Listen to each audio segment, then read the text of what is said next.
এই চ্যানেলে সম্প্রচারিত সকল খবরই সচেতনতামূলক এবং শিক্ষণীয়, কোনো কিছুই প্রভাবিত নয়। পশ্চিম বাংলার বিধানসভায় আজকে আয়োজিত হয়ে গেল সর্বদলীয় বৈঠক। এই সর্বদলীয় বৈঠকে উপস্থিত ছিলেন না বিজেপি এবং আইএসএফ এর প্রতিনিধি, মানে একজন প্রতিনিধি আইএসএফ এর নওশাদ সিদ্দিকী সাহেবও উপস্থিত ছিল না বিরোধী দলনেতা শুভেন্দু অধিকারীও। বিরোধী দলনেতা এবং বিরোধী দল না থাকায় বৈঠকের চিত্র তুলে ধরলাম আমরা ভিশন প্লাস নিউজে। আলোচনার মধ্যে উপস্থিত ছিলেন অরূপ বিশ্বাস, উপস্থিত ছিলেন দমকল মন্ত্রী সুজিত বোস থেকে শুরু করে তৃণমূলের অন্যান্য নেতৃত্বরা। এবং এই বিরোধী বৈঠকে না থেকে বিধানসভার বাইরে এসে কি বললেন बीजेपी नेत्री अग्निमित्रा पाल, सुने नहीं अपना। बोलने के बाद, पुलिस मंत्री बोलने के बाद पश्चिम बंगाल में अलग अलग जिला में जो ओसीज है उनको ट्रांसफर किया जा रहा है और ये भी समझा जा रहा है कि सीआईडी में भी तब्दीली आएगी। तो क्या आपको लगता है मुख्यमंत्री कोई स्टेप लेने की कोशिश कर रहा है अपनी इमेज बचाने के लिए? मुख्यमंत्री को मालूम चल गया है कि 13 साल 14 साल ये सरकार और ये मुख्यमंत्री जनता जनार्दन के लिए कुछ नहीं किए हैं। अभी मुख्यमंत्री और हर टाइम कभी वो दोषारोप करते हैं उनका मंत्री, उनका एमएलए एमपी को, और कभी वो अभी जैसा देख रहे हैं पुलिस को वो दोषारोप कर रहे हैं। उनको मालूम नहीं था कि आज उनका जो नेता मंत्री लोग दुर्नीति कर रहे हैं या पुलिस जो दुर्नीति करता है, ये उनको मालूम नहीं था। वो तो पुलिस मंत्री है, वो इसमें उनका नेतृत्व में ये चोरी होता है, उनको सब मालूम है। लेकिन ममता बनर्जी का ये एक ट्रेंड है कि जब भी ऐसा कोई इश्यू सामने आता है वो अपने से वो दोष जो है, वो दुर्नीति का जो दाग जो है वो माने दूसरे के ऊपर दे देने का कोशिश करता है। उनको कुछ मालूम नहीं है। वो है एलिस इन वंडरलैंड। अचानक से 14 साल बाद पश्चिम बंगाल में वो टपक पड़ा और टपक के उनको पता चला कि अरे ये तो दुर्नीति हो रही, अरे पुलिस तो दुर्नीति कर रहे, अरे हमारे एमएलए एमपी मंत्री वो लोग तो हॉकर बिठा रहे। हर टाइम ऐसा अचानक ये नाटक करना कि उनको कुछ मालूम नहीं है, लेकिन उनको सब मालूम है। कल प्रेस कॉन्फ्रेंस में वो बोल रहे राजीव, हमारे डीआईजी को, राजीव तुम नहीं करते हो लेकिन तुमको हम बोलते हैं तुम्हारा पुलिस। अरे आप किसको बोल रहे हैं? कौन राजीव कुमार को आप बोल रहे हैं जिसका ऊपर इतना दुर्नीति का आरोप, वो लाल डायरी नील डायरी जिसके लिए आप रास्ते में बैठ गए थे, अब उसको बचाने का बोल रहे कि तुम नहीं करते हो लेकिन तुम्हारा पुलिस। तो ये पूरा जो है ना, ये पूरा आई वॉश है। वो दिखाने का कोशिश करे कि वो अच्छा है, वो एकदम क्लीन है, ऑनेस्ट है, और उनका जो लोग करते हैं उनके लिए वो स्ट्रिक्ट एक्शन लेंगे। लेकिन ये बात नहीं है। वो 70-30 का हिसाब मालूम है ना, 75-25 का हिसाब वही चलता है, और बीच बीच में उनका ये नाटक हमको देखना। मुख्यमंत्री जब कह रहे हैं कि पुलिस का एक सेक्शन सरकार को पसंद नहीं करते, इसका मतलब क्या? सरकार बोले तो तृणमूल कांग्रेस को पसंद नहीं कर रहे, क्या मुख्यमंत्री क्या कहना चाह रहे हैं? कुछ भी नहीं।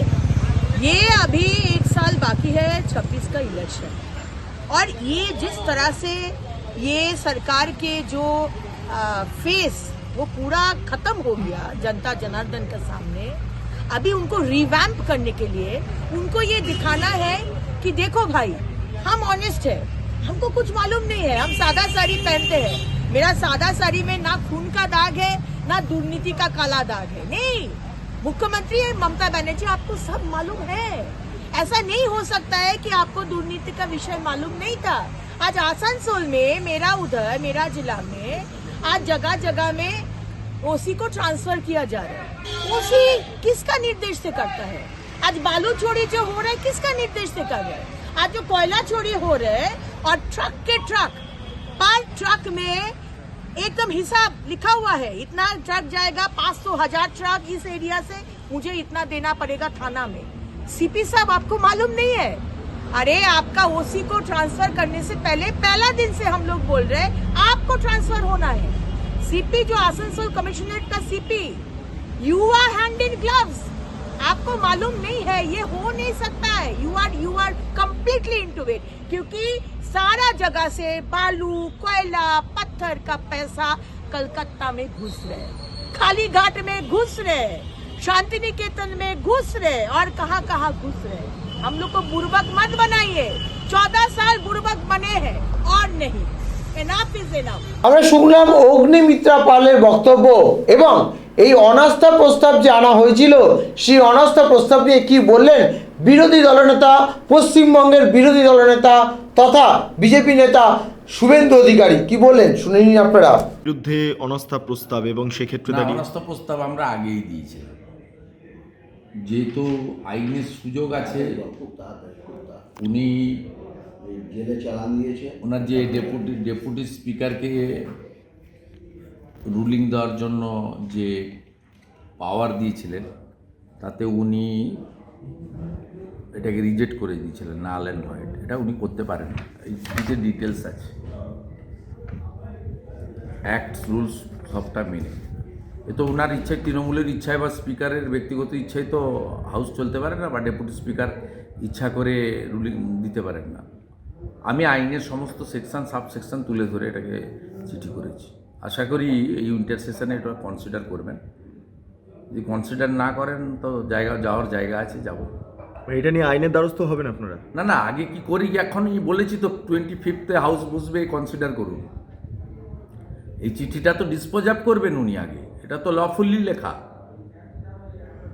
ইলিগেল লেটার নয় তো, বিধানসভা রুলস অ্যান্ড বিজনেসের উপরেই লেখা, উনার আইনেই তো লেখা। এটা তো উনি কারোর ব্যক্তির কথায় বা কোনো দলের ইচ্ছায় তো পরিবর্তন করতে পারবেন না। অতএব এই চিঠির নিষ্পত্তি পরিণতি কী হয় জেনে নিয়ে তারপরের ব্যবস্থা তো নেওয়া যাবে।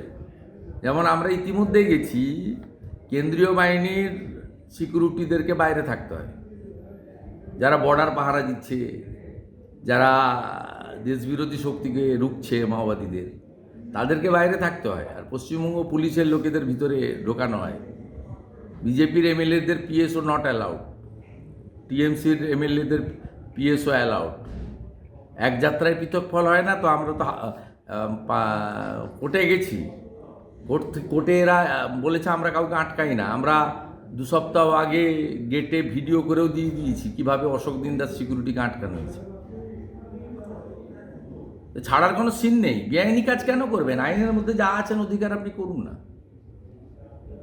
আমরা আইনকে কখনো চ্যালেঞ্জ করি না। চ্যালেঞ্জ করে বক্তব্য রাখা যায়, কিন্তু সাস্টেন্ড হয় না। উনি তো এটা বেআইনি করেছেন, বেআইনি কাজ করেছেন, তার পরিণতি হবে।